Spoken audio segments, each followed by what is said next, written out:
Welcome to Spiritual Practices. I am Reverend Nancy Dibelius of the United Methodists of Upper New York.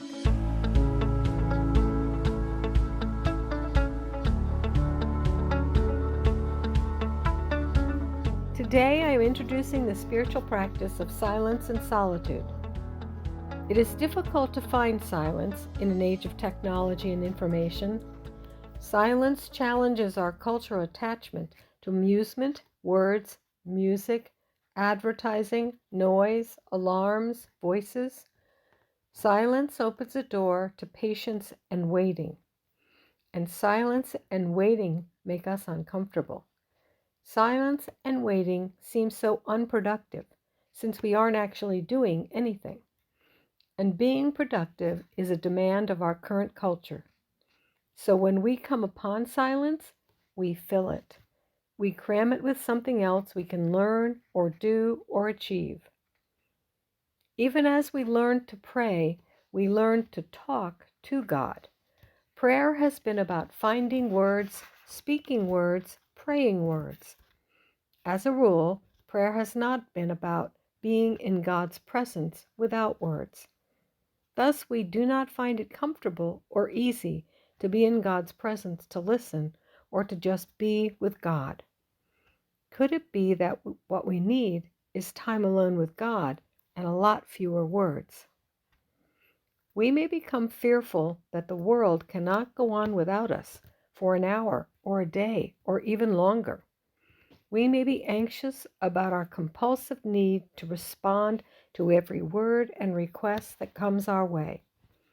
The spiritual practice of silence invites us to leave behind the competing demands of our outer world for time alone with God.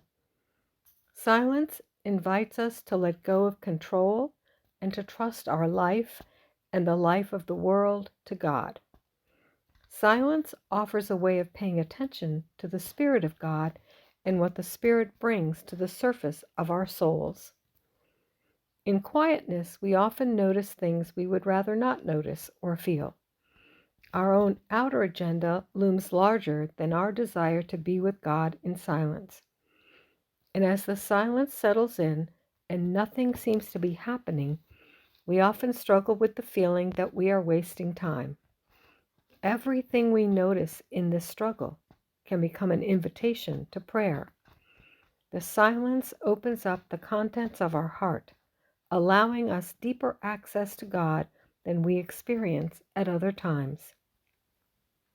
As we remain in the silence, the inner noise and chaos will begin to settle. Our capacity to open up wider and wider to God grows. The Holy One has access to places we didn't even know existed. Be alone with God in the silence. Offer your body and your attention to God as a prayer. There is nothing you need to do here. This is not a time to come up with strategies for fixing your life. Silence is a time to rest in God. Lean into God, trusting that being with God in silence will loosen your rootedness in the world and plant you by streams of living water. It can form your life even if it doesn't solve your life. Let the silence lead you to prayer. You are invited to find a comfortable place to sit or even to take a walk. Experience the solitude. Experience silence. As you begin, be aware of the noises around you.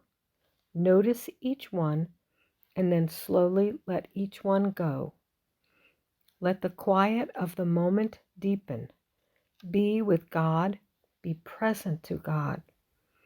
As you enter into this time of silence, hear this invitation from the writer of Lamentation as expressed in the message.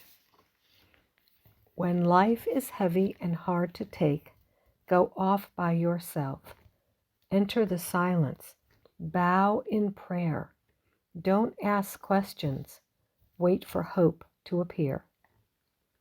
Then listen, be patient, simply rest in God. Allow yourself to let go of the need to hear and allow yourself simply to be present to God. give yourself time and space.